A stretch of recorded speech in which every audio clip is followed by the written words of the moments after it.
성도 여러분 안녕하십니까? 안녕하세요. 네, 행복한 안식일입니다. 2021년 새해 첫 안식일입니다. 그래서 이렇게 좀 인사를 드리고 싶습니다. 새해 하나님께서 주시는 복 많이 받으시기 바랍니다. 우리 옆에 계신 분들하고도 인사를 좀 나누실까요? 가족하고 또 성도님들하고 인사를 좀 나누시고, 네, 문자로도 지금 영상으로 설교 보시는 우리 성도님들도 문자로 인사를 좀 남겨주시면 좋겠습니다. 예, 새해 첫 안식일에 선영이와 선미가 우리 모두를 대신해서 아름다운 찬양을 하나님께 드렸습니다. 아름다운 찬양을 준비해준 선영이와 선미에게 감사를 드립니다. 근데 배경으로 사용된 사진들을 보시니까 친숙한 모습들이 좀 많으시죠? 제가 보니까 선영이가 찍은 사진들이에요. 영상은 누가 만들었습니까? 선영이가 만들었어요? 선미가 같이. 아주 사진을 잘 찍었고 또 우리 일상을 많이 보여줬고 또 장로님 댁의 사진들을 좀 많이 보여주었습니다. 아름다운 찬양으로 하나님께 영광 돌려주셔서 감사합니다. 광고의 말씀을 좀 드리겠습니다. 먼저 새해 첫 교과책과 지남이 교회에 와 있습니다. 우리 유송자 집사님께서 수고를 많이 해주셔서 이름표를 다 붙여놓으셨고 교회 식당에 탁자 위에 테이블 위에 잘 준비해 놨습니다. 우리 성도님들이 오셔서 가져가시면 좋겠고요. 더불어 교회에 들어오시는 입구에 보시면 교회 달력이 와 있습니다. 교회 달력도 하나 가시면 좋겠고, 그 다음에 우리 안교장이신 강서연 집사님께서 기억절 노트를 또 준비해 두셨습니다. 달력 옆에 보시면 있으니까 교회 오실 때 이 세 가지를 꼭 가지고 가십시오. 교과책과 교회 지남, 교회 달력, 그 다음에 기억절 노트 가지고 가셔서 말씀으로 새해를 시작하는 우리 모든 성도님들 되길 간절히 바랍니다. 이제 새성전 건축표 함께 외치도록 하겠습니다. 제가 검은 글씨를, 우리 성도님들이 파란 글씨를 외쳐주십시오. 성도여, 한 마음 한 뜻으로 새성전 건축을 완성하자. 주님이 하십니다. 우리도 따릅시다. 다시 한번 하시겠습니다. 성도여, 한 마음 한 뜻으로 새성전 건축을 완성하자. 주님이 하십니다. 우리도 따릅시다. 올해 하나님께서 우리를 축복하셔서 우리 새 성전 건축이 꼭 완성되게 되기를 간절히 기도합니다.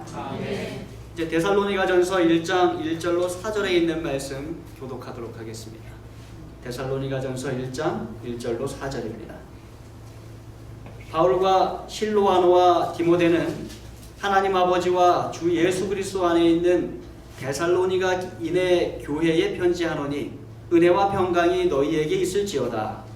우리가 너희 모두로 말미암아 항상 하나님께 감사하며 기도할 때 너희를 기억하면 너희의 믿음의 역사와 사랑의 수고와 우리 주 예수 그리스도에 대한 소망의 인내를 우리 하나님 아버지 앞에서 끊임없이 기억함이니 하나님이 사랑하심을 받은 형제들아 너희를 택하심을 아노라. 한 소녀가 가족들과 함께 안식일 예배에 참석했는데 그날 목사님께서 임박한 예수님의 재림에 관하여 설교를 하셨어요. 예배가 마친 후에 이 소녀가 엄마에게 질문을 하기 시작합니다. 엄마는 예수님께서 곧 오실 것이라는 사실을 믿어요? 엄마가 대답합니다. 그럼 물론이지. 예수님께서 곧 다시 오실 거야. 엄마, 예수님께서 다음 주에 오실 수도 있어요. 그럼 그렇고 말고 오늘은요? 예수님이 오늘 오실 수도 있어요. 그렇지. 예수님이 오늘 오실 수도 있지. 몇 시간 뒤에 오실 수도 있어요. 그래, 겨우 몇 시간 뒤에도 오실 수 있어. 잠깐 후에 아주 금방 오실 수도 있어요. 그럼 그렇고 말고. 말을 듣던 소녀가 엄마한테 말합니다. 엄마, 제 머리 좀 예쁘게 빗겨주세요. 사랑하는 성도 여러분, 이 어린 소녀가 왜 엄마에게 머리를 예쁘게 빗겨달라고 이야기했을까요? 예수님이 잠깐 후에 오시니까, 곧 금방 오시니까 이 소녀는 예수님 맞을 준비를 하고 싶었던 것입니다. 지금 이 순간 여러분도 이 소녀와 같은 마음이십니까? 아멘. 아멘. 우리는 작년 한 해 동안 이 코로나19와 또 그에 따르는 여러 일들을 경험하면서 이제는 정말 예수님의 재림이 가까웠다는 사실을 실감했어요. 그러면서 지금 우리는 나 자신이 다시 오시는 예수님을 맞을 준비가 되어 있는가 질문을 하고 꼭 그렇게 준비되어 있기를 소망하며 살아가고 있는 것입니다. 그렇다면 이 마지막 시대에 예수님의 재림을 기다리는 우리의 자세는 어떠해야 하는가? 그저 그 어린 소녀처럼 머리를 예쁘게 빗고 예쁜 옷을 입고 정갈한 모습으로 예쁘게 앉아서 예수님께서 다시 오시기를 기다리기만 하면 되는 것인가? 근데 성경은 그렇게 말하고 있지 않습니다. 오늘 우리가 은혜를 나눌 데살로니가 1장은 임박한 예수님의 재림을 기다리면서 우리가 어떠한 모습으로 기다려야 하는지 우리에게 가르쳐 줍니다. 이 성경 데살로니가 전서는 바울이 데살로니가 교회의 성도들에게 보낸 편지서입니다. 바울이 2차 전도 여행 중에 빌립보를 떠난 후 데살로니가에 이르게 됩니다. 맨 위에 있는 도시가 빌립보예요. 그리고 그곳에서 살짝 왼쪽으로 내려오면 데살로니가입니다. 이 데살로니가에서 비록 길지 않은 시간 동안 전도를 했지만 성경에 따르면 경건한 헬라인의 큰 무리와 적지 않은 귀부인들이 복음을 받아들였다라고 이야기하고 있어요. 그러나 곧 그곳에서도 이전에 전도했던 지역들에서 경험했던 큰 반대를 그들이 경험하게 됩니다. 믿지 않는 유대인들이 시기하여 그들의 전도를 방해했던 것입니다. 결국 바울과 실라는 밤에 몰래 그곳을 떠나 베레아로 도망가야만 했습니다. 얼마 후 이 데살로니가 교회의 사정이 너무 궁금했어요. 바울이 이 교우님들은 잘 살아가고 있는가? 믿음은 잘 지키고 있는가? 너무 궁금해진 바울은 디모데를 그곳에 보냅니다. 그리고 바울은 계속해서 선교 여행을 진행합니다.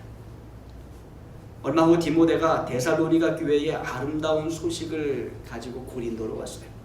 그들이 그곳에 고린도에서 함께 만나서 데살로니가 교회의 아름다운 소식에 대하여 서로 이야기를 나누고 마음의 기쁨을 얻었습니다. 그렇게 기쁜 소식을 들은 바울은 고린도에서 그 데살로니가 교회에 편지를 씁니다. 그것이 바로 데살로니가 전서예요.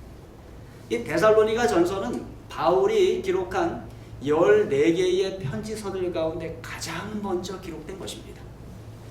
신약 성경에서는 야고보서가 가장 먼저 기록된 것으로 여겨지는데 이 야고보서를 제외한다면 데살로니가 전서가 신약 성경에서 가장 먼저 기록된 성경이에요. 그러니까 복음서들보다 뭐가 먼저 기록된 거예요? 이 편지서들이 기록된 것입니다. 야고보서가 가장 먼저 기록되고 데살로니가 전서가 그 다음으로 기록된 것입니다. 그렇게 바울이 가장 먼저 기록한 편지서 데살로니가 전서의 주제는 그리스도의 재림의 관점에서 본 실제적 경건입니다. 그리스도의 재림의 관점에서 본 실제적 경건. 다시 말하면 임박한 예수 그리스도의 재림을 기다리며 성도는 어떠한 경건의 모습으로 이 마지막 시대를 살아가야 하는가 하는 것이 이 데살로니가 전서의 주제인 것입니다. 바울은 이 편지서를 쓸 때 이 사랑이 가득한 부모의 마음으로 이 편지서를 썼습니다. 그도 그럴 것이 데살로니가 교회는 본인이 전도 여행을 하면서 세운 교회요, 또 얼마 있지 않아 그 교회를 떠나와야만 했던 아주 애틋한 교회였던 것입니다. 그래서 이 편지서에서는 자녀를 격려하는 듯한 말투가 많이 느껴져요. 그리고 다른 편지서와들과는 다르게 견책하는 내용을 찾아보기 어렵습니다. 또 복음을 전해준 자신의 은덕을 내세우는 모습을 찾아보기 어려워요. 부모가 자녀를 사랑으로 키우고 나서 자신의 은덕을 자랑하지 않지 않습니까? 마찬가지로 바울은 그 사랑이 가득한 부모의 마음으로 데살로니가 교회에 이 편지를 쓴 것입니다. 그렇다면 그리스도의 재림을 기다리는 신자는 어떠한 모습으로 이 마지막 시대를 살아야 하는가? 우리가 이 질문을 던지는데 데살로니가 전서가 이 질문에 대답을 우리에게 주는 것입니다.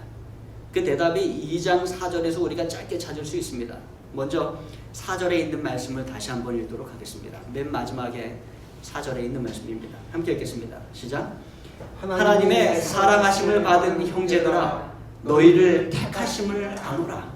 현대인의 성경으로 조금 더 쉽게 읽어드리면 하나님의 사랑을 받고 있는 형제 여러분, 하나님께서 여러분을 선택하셨다는 것을 우리는 알고 있습니다. 여러분, 바울은 어떻게 이렇게 말할 수 있었을까요? 바울이 확신을 가지고 말하는 것을 다시 한번 들어보십시오. 하나님의 사랑하심을 받은 형제들아. 다시 말하면 하나님의 사랑을 받고 있는 형제 여러분. 바울은 데살로니가 교회 형제 자매들이 하나님의 사랑을 받고 있다고 확신을 가지고 있었습니다. 그리고 이어서 또 확신을 가지고 바울이 이렇게 말합니다. 너희를 택하심을 아노라. 하나님께서 여러분을 선택하셨다는 것을 우리는 잘 알고 있습니다. 그러니까 바울은 데살로니가 교회의 형제 자매들이 하나님의 사랑을 받고 있다는 것을 알고 있었고 하나님께서 그들을 선택하셨다는 것을 알고 있었습니다. 그래서 확신을 가지고 그것을 말할 수 있었던 것입니다. 그런데 바울은 그러한 사실들을 어떻게 알았을까요? 그것은 데살로니가 교회의 형제 자매들이 그들의 삶으로 그것을 보여주었기 때문입니다. 3절에 바울은 이렇게 말합니다. 3절을 함께 읽겠습니다. 시작. 너희의 믿음의 역사와 사랑의 수고와 우리 주 예수 그리스도에 대한 소망의 인내를 우리 하나님 아버지 앞에서 끊임없이 기억하니. 여기서 바울은 기억한다고 말하고 있어요. 그것도 끊임없이 기억한다라고 말하고 있습니다. 기억한다는 것은 보거나 들은 것을 잊어버리지 않고 생각 속에 계속해서 가지고 있는 것을 말합니다. 여기서 기억한다는 단어에 대해 제가 3가지를 좀 말씀드리고 싶습니다. 첫 번째, 우리는 중요한 것을 잊어버리지 않기 위해서 노력합니다.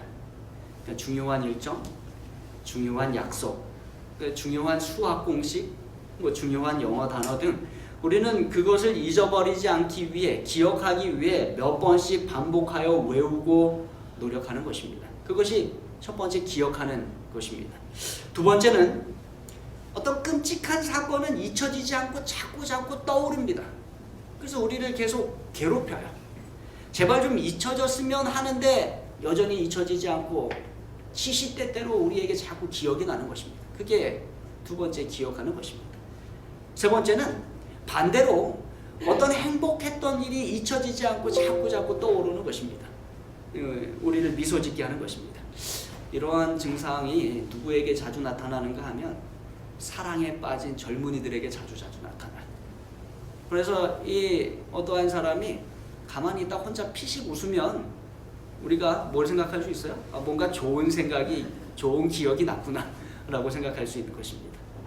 여러분, 바울이 3절에서 기억한다고 말할 때 그것은 분명 두 번째는 아닙니다. 나쁜 기억이나 끔찍한 사건에 대한 기억이 자꾸 일어난 것은 아니에요. 그럼 몇 번째 것일까요?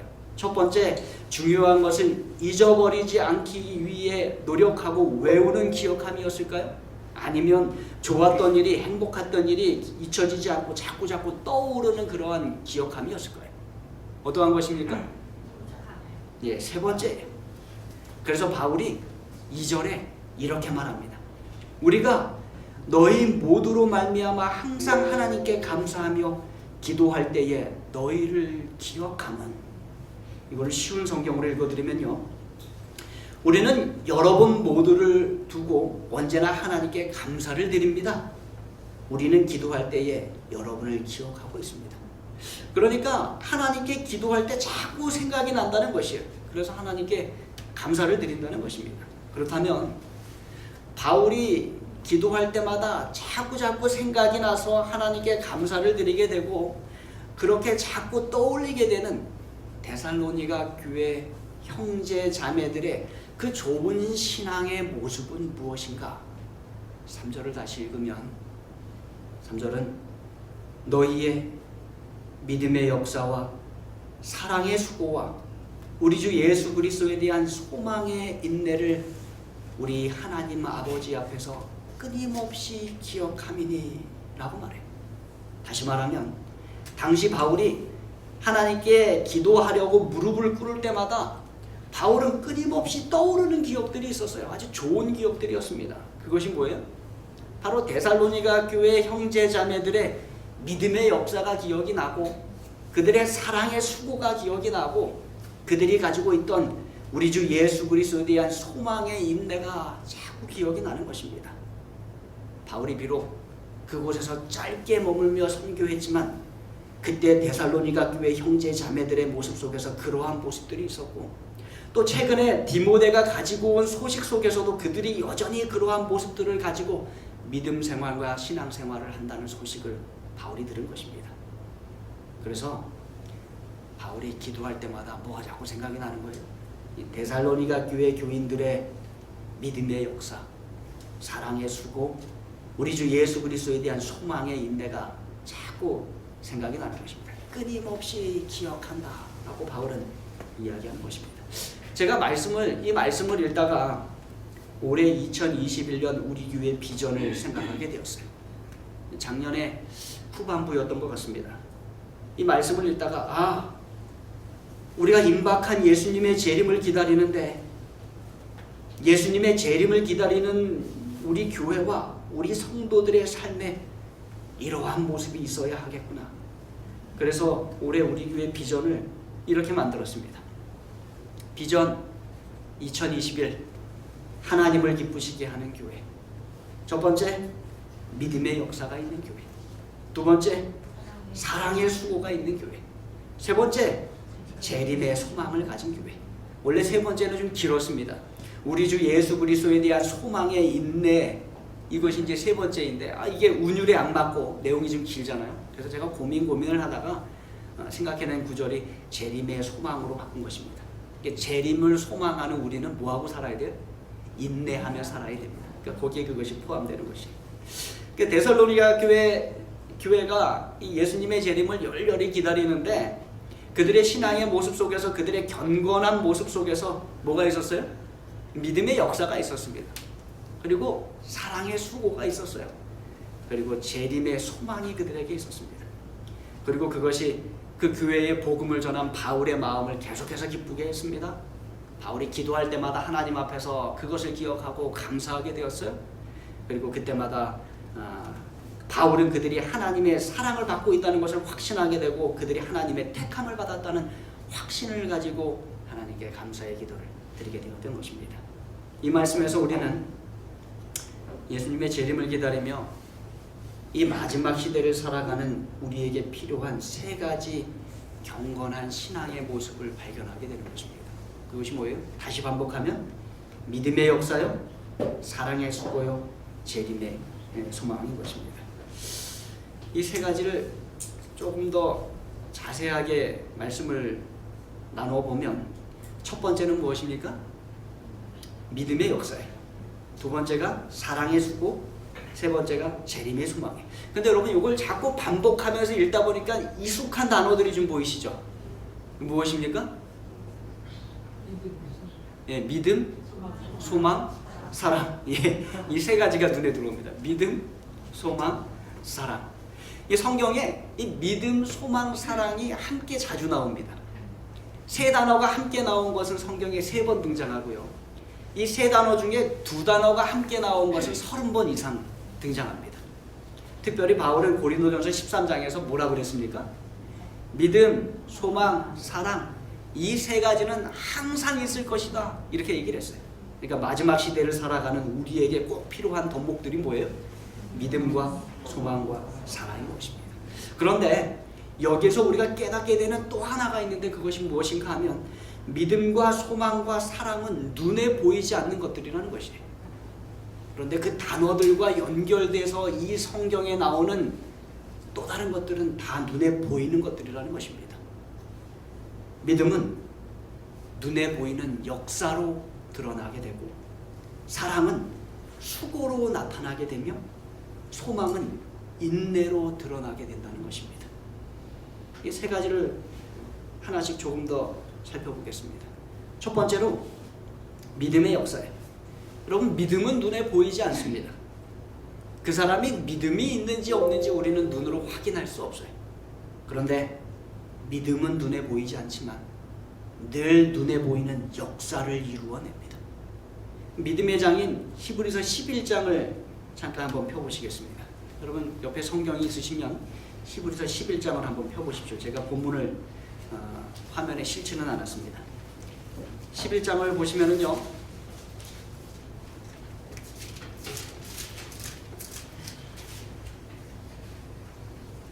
4절부터 보시면 이렇습니다.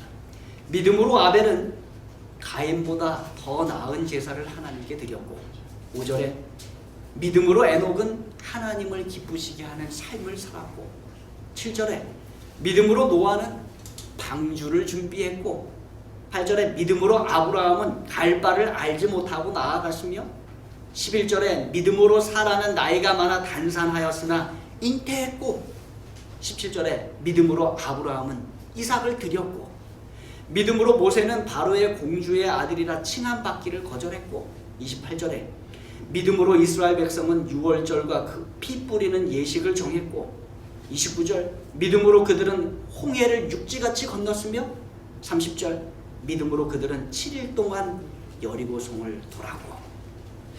그러니까 계속해서 눈에 보이지 않는 믿음이 뭐로 자꾸 나타나는 것입니까? 눈에 보이는 행동으로, 눈에 보이는 역사로 자꾸 드러나는 것입니다. 그리고 그 내용이 계속해서 이어집니다. 참된 믿음은 행동으로, 놀라운 역사로 드러나게 되는 것입니다. 저는 이 목록들에 한 줄이 더해지기를 간절히 소망합니다. 믿음으로 세종행복교회는 2021년에 새 성전을 완공했고, 건강한 나무가 좋은 열매를 생산하듯이 참된 믿음은 놀라운 역사를 이루어내는 것입니다. 2021년 새해 우리 교회와 우리 각 성도들이 많은 믿음의 역사, 특별히 새 성전 건축의 놀라운 역사를 이루게 되기를 간절히 바랍니다. 두 번째는 사랑의 수고입니다. 여러분, 성경이 계속해서 우리에게 가르쳐주는 것은 사랑은 기꺼이 수고한다는 것이에요. 리 스트로베리라고 하는 그리스도인 작가가 비행기를 타고 집으로 돌아가고 있었습니다. 폭풍 속을 비행하는 비행기 안에서 불안한 마음이 든 이 사람은 옆좌석에 앉은 이 출장을 다녀오는 기술자와 이야기를 나누게 되었어요. 그런데 그 기술자가 말하는 것입니다. 자신은 이 날씨에 공항에 내리면 버스를 타고 한참을 가야 된대요. 그리고 그 버스에서 내려서는 임신한 그의 아내가 두 어린아이를 데리고 운전하여 자신을 데리러 오면 그 차를 타고 집으로 돌아가야 한다는 것입니다. 근데 날씨가 이 폭풍우가 몰아쳐서 참 걱정이라고 이야기를 하는 거예요. 이야기를 나누다가 리 스트로베리 성령의 감동이 되어서 제안을 했어요. 제가 공항에 차가 있습니다. 제가 당신을 당신의 집으로 데려다 주면 어떨까요? 여러분, 몇 시간 가야 되는 길이에요. 그런데 그러한 제안을 하니까 이 기술자가 감사한 마음으로 그 제안을 받아들이고 자신의 집으로 가는 그의 차 안에서 리 스트로벨에게 질문을 합니다. 그런데 왜 그러한 제안을 하시게 되었습니까? 그때 리 스트로벨이 이렇게 이야기를 합니다. 당신은 누군가 당신에게 큰 친절을 베풀어서 그것이 감동이 되어 당신도 다른 누군가에게 친절을 베풀고 싶었던 적이 있으십니까? 그랬더니 그 기술자가 이제 이해된다는 듯이 고개를 끄덕여요. 그때 리 스트로벨이 이어서 이렇게 얘기합니다. 예수님께서는 저에게 믿을 수 없을 만큼 엄청난 큰 친절을 베풀어 주셨습니다. 사실이에요. 사랑으로 하나님은 예수 그리스도를 이 땅에 보내셨어요. 사랑으로 예수님은 온갖 모욕을 참으시고 그 십자가를 지셨습니다. 사랑으로 성령님은 날마다 우리의 연약함을 도우시고 우리가 마땅히 기도할 바를 알지 못할 때 말할 수 없는 탄식으로 우리를 위하여 친히 간구하십니다. 그리고 사랑으로 사도들은 목숨을 걸고 복음을 전했습니다. 그리고 사랑으로 우리 성도들도 다른 분들을 위하여 수고하십니다. 차량 봉사를 하시고 식사 봉사를 하시고 교회 청소에 같이 참여하고 슬퍼하는 자를 찾아가서 위로하고 기뻐하는 자를 찾아가서 같이 기뻐합니다. 도움이 필요한 자를 찾아가서 기꺼이 도움을 베풉니다. 보이는 곳에서 보이지 않는 곳에서 우리 성도들도 사랑으로 수고하는 것입니다. 그렇게 사랑은 기꺼이 수고하는 것입니다. 소망하게는 2021년 새해 우리 교회에 이 사랑의 수고가 계속해서 이어지게 되기를 간절히 바랍니다. 아멘. 세 번째는 재림의 소망인데 원래는 소망의 인내예요. 그런데 그것이 주 예수 그리스도에 대한 소망의 인내이기 때문에 제가 뭐라고 바꿨다고요? 재림의 소망으로 바꿨습니다. 이 소망의 인내를 생각해 보면은요, 소망은 인내합니다. 소망은 절대로 포기하지 않아요. 소망은 어떠한 어려움 속에서도 참아낸다는 것입니다. 데살로니가 교회 성도들은 예수님께서 재림하실 그 궁극적인 승리의 날을 바라보는 소망을 가지고 있었어요. 그들은 그리스도의 재림을 소망하며 현실 속에서 어떠한 어려움을 만나더라도 그것을 극복할 수 있는 인내를 가지고 있었던 것입니다. 여기서 인내는요, 그 원어를 찾아보면 용감한 군인이 극한 상황에서도 꿋꿋하게 버텨나가는 기상을 의미한다고 합니다. 그러니까 예전에 제가 설교 말씀 가운데 드렸던 존버라는 단어 기억하십니까? 네. 예, 존경할 만큼 뭐하기? 버티기, 인내하는 것입니다. 진취적이고 용기 있는 그리스도인의 특징이 이 존버예요.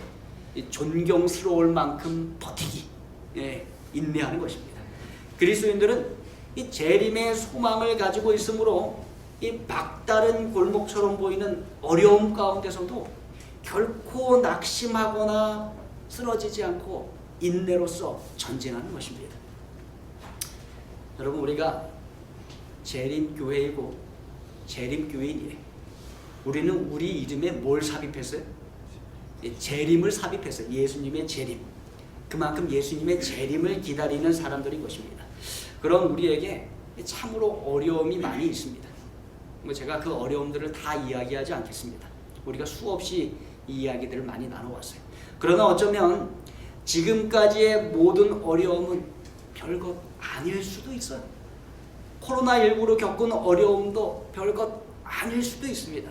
앞으로 우리가 예수님의 재림을 기다릴 때 더 많은 어려움이 있을 것이고 더 큰 어려움들이 있을 것입니다. 그러나 우리가 진정 예수님의 재림을 소망한다면 우리는 뭐 할 거예요?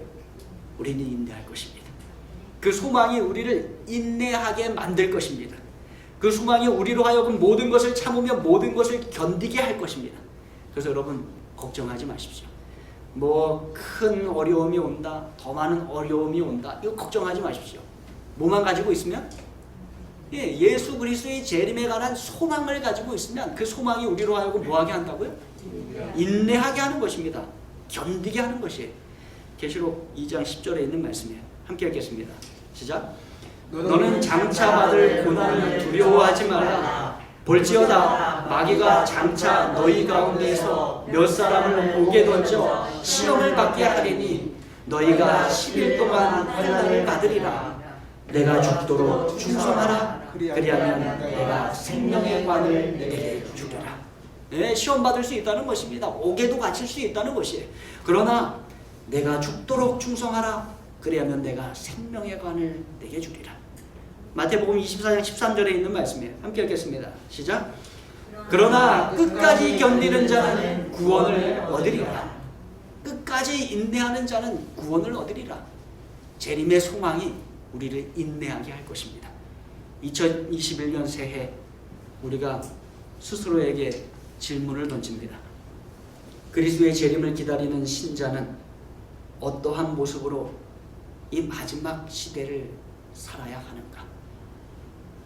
엄마에게 머리를 빗어달라고 했던 그 어린 소녀처럼 그저 머리를 예쁘게 빗고 깨끗한 옷을 입고 정결한 모습으로 예쁘게 앉아서 예수님 오시기만을 기다리기만 하면 되는 것인가? 아니죠. 우리가 믿음의 역사, 사랑의 수고, 재림의 소망을 가지고 이 인륜을 살아야 되겠습니다. 엘렌 G. 화이트 서신에 있는 글입니다. 함께 읽겠습니다. 시작. 우리가 받아들인 진보적인 진리가 우리 자신의 마음속에 인내와 믿음과 소망과 사랑의 열매를 맺고 있으며 다른 영혼들에게 구원하는 가마를 끼치고 있는가? 우리가 맺는 풍성한 포도송이로서 우리 자신이 포도나무의 가지들임을 증명하고 있는가? 여러분, 우리의 믿음과 소망과 사랑이 눈에 보이는 열매들을 맺게 되기를 간절히 바랍니다. 아멘. 믿음은 역사의 열매를, 사랑은 수고의 열매를, 소망은 인내의 열매를 맺게 되기를 간절히 바랍니다. 그렇게 예수님께서 재림하실 때 끊임없이 계속해서 열매를 맺은 우리가 그 참 포도나무 되시는 예수님께 붙어있는 가짐이 증명되는 놀라운 일이 저와 여러분의 삶 속에 일어나게 되길 바라면서 오늘 말씀을 마치겠습니다. 아멘.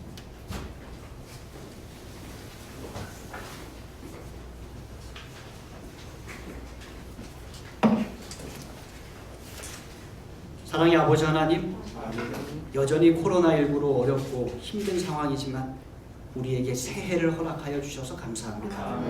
새해 우리에게 믿음의 역사가, 사랑의 수고가, 재림의 소망이 있도록 인도하여 주시옵소서.